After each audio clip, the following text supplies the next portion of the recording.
So I'll start with the first impulse. Don't think that facts will do the trick, and I'll tell you why with the next one. We all love experts, and there's this famous slogan in the climate movement, follow the facts.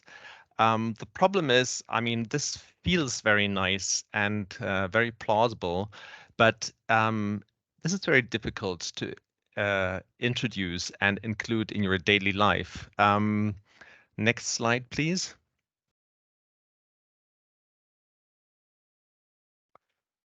And we are talking here about a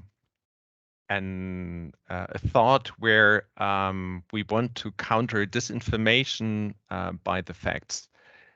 Usually what we see in reality is that countering wrong arguments with the right argument usually won't win the battle.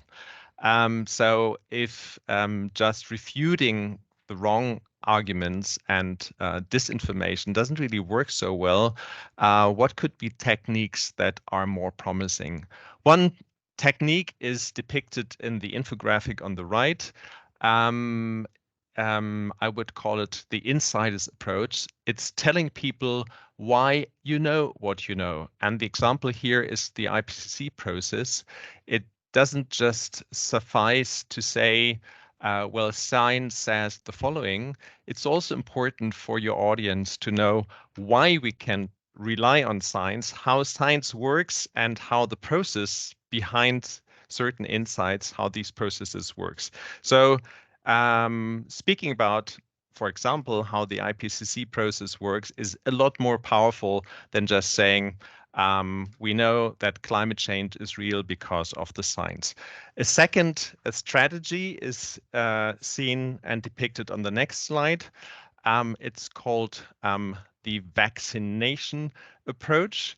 The vaccination approach can also be used in countering disinformation, and it works just like in medicine by exposing the mental antiviral system to tiny bits of disinformation, and by training people to understand the mechanisms behind disinformation. This infographic shows you 5 major techniques that are used and applied in spreading disinformation, like the use of fake experts or the use of logical fallacies. And it's very useful and powerful to train people to be able to detect, analyze, and understand how disinformation works. So this is a useful strategy, and I advise you to use it if you are exposed to disinformation and want to counter it. Let's continue and go on. Another mental model that I find very helpful is the concept of discourses of delay. You have some nice examples of these discourses here. Let's look at the lady on the left-hand side who's saying our carbon footprint is trivial compared to country X. I guess this sounds very familiar to what you know from the climate debates in your country. The person in the middle says individuals and consumers are ultimately responsible for taking actions to address climate change. This is another example of a typical discourse of delay. And again, it's very useful, helpful, and also gives one strength in a way to be able to spot and detect these various types of discourse, because if you detect them and know them in advance, you won't feel as overwhelmed when they're used in discussions. This is just 3 examples. There's more, and in the end of this presentation, I'll give you access to all the sources so you can look it up and try to work with that in your day-to-day communication. Let's continue. I think what is important in doing climate communication is to have a theory of political communication. So my question to you would be, what is your particular theory of how political communication works?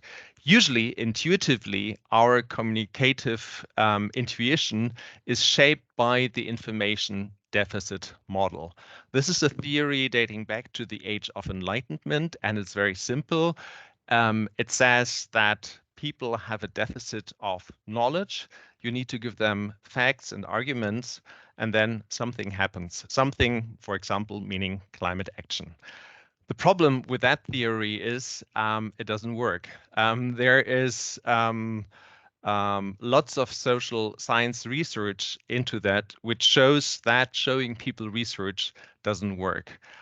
People work with facts, but facts, arguments, information is not the only factor that motivates people to act on climate change or any other subject. So the question is, what does work in inducing behavioral change? I will not give you a full answer here, but the first step really is to ask yourself, which model am I using? And if you're using the information deficit model, try to look out for a better model and then test it empirically.